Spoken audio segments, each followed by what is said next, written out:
മനുഷ്യരെല്ലാം ഒരു ജാതിയെന്ന ഗുരുദർശനം മഹാത്മാഗാന്ധിക്ക് ആദ്യം സ്വീകാര്യമായിരുന്നില്ല. ശാരദാമഠത്തിന് മുന്നിലെ മാവിലെ ശാഖകളിലും ഉപശാഖകളിലും കാണുന്ന ഇലകളുടെ വലുപ്പം വ്യത്യാസമാണെന്നും അതുപോലെ മനുഷ്യരിലും വ്യത്യാസമുണ്ടെന്നും ഗാന്ധിജി ഗുരുദേവനോട് പറഞ്ഞു. എന്നാൽ ഇലകളുടെ വലിപ്പം വ്യത്യാസമായിരുന്നാലും അവയിൽ അടങ്ങിയിരിക്കുന്ന നീരിൻ്റെ രുചി ഒന്നു തന്നെയാണെന്ന ഗുരുദേവന്റെ വളരെ പ്രസിദ്ധമായ ശാസ്ത്രീയ മറുപടിയാണ് ഗാന്ധിജിക്ക് ഗുരു നൽകിയത്.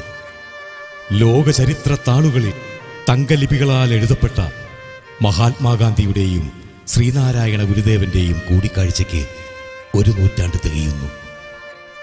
കേരളത്തിന്റെ നവോത്ഥാന മുന്നേറ്റത്തിന് ഊർജം പകർന്ന കലാരൂപമായ കഥാപ്രസംഗ കലയുടെ ആദ്യ അവതരണം കേളപ്പനാശാൻ വഴി വടക്കൻ പറവൂരിലെ വടക്കംപുറത്ത് കേളപ്പനാശാന്റെ പാഠശാലയിൽ 1924 മെയ് 26 കേരളത്തിൽ ആദ്യമായി കഥാപ്രസംഗമെന്ന കലാരൂപം അരങ്ങേറ്റം കുറിച്ചു.